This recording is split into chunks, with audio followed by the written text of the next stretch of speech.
This is Duke University.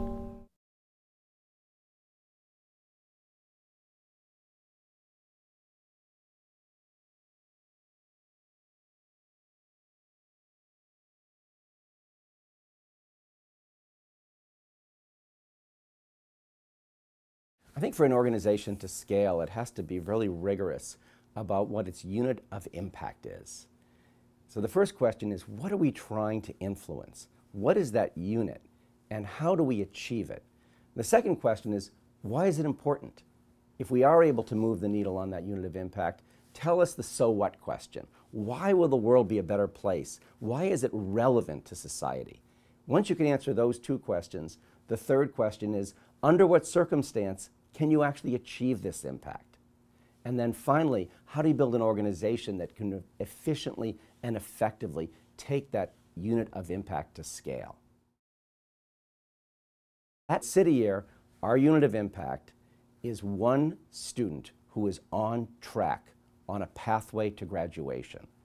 And in many high poverty schools, as many as half or more of the students are off track. They're off track in attendance, behavior, and course performance. So what we seek to do is to provide all kinds of ways in which evidence-based practices can get students back on track, make sure they're in school, make sure they're learning, make sure they have the right behaviors and attitudes. And then what the question is, how does that scale? And what we've taken a look at is if we can reach 25% of all of the schools in a community, we can reach over half of all the students that science says basically are likely not to graduate high school. That means reaching the largest high schools and the elementary and middle schools that feed into them. And if we can do that across the country, we would eventually be reaching nearly 1 million students every single day. In order to scale your unit of impact, what it is that you're trying to actually change the world, there's really a spectrum to be thinking about. Is it best that I create a freestanding organization, that I'm going to be the organization that's going to scale it? Or is it something that's more about, I'm going to change policy and have governmental policy change that writ large?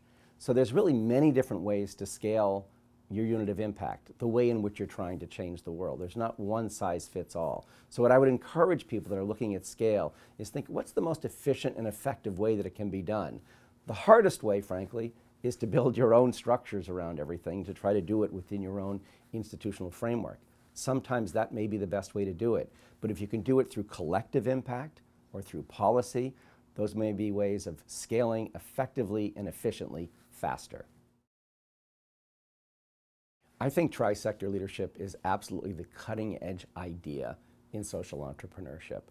There is no way to actually change the world on any large scale way without both demonstrating what you're doing in some kind of institutional way and connecting it to public policy. When we started City Year, our vision was always that one day the most commonly asked question of a young person would be, where would you do your year of service? And we started an organization called City Year because just like you do a junior or senior year, we think young people should be given the opportunity to do a City Year. We reached out to the private sector to start it, but then we reached out to the public sector and invited candidates for president to come and visit it. And one of those candidates back in 1991 was named Governor Bill Clinton of Arkansas.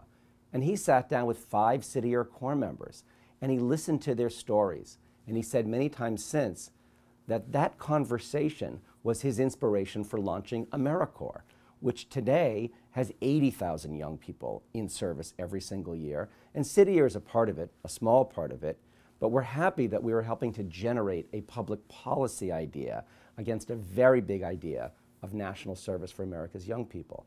So I actually think that being able to use both the skills of building an organization and being able to engage public policy, as well as the private sector, is absolutely the critical way in which we're going to solve large-scale problems in our society in the 21st century.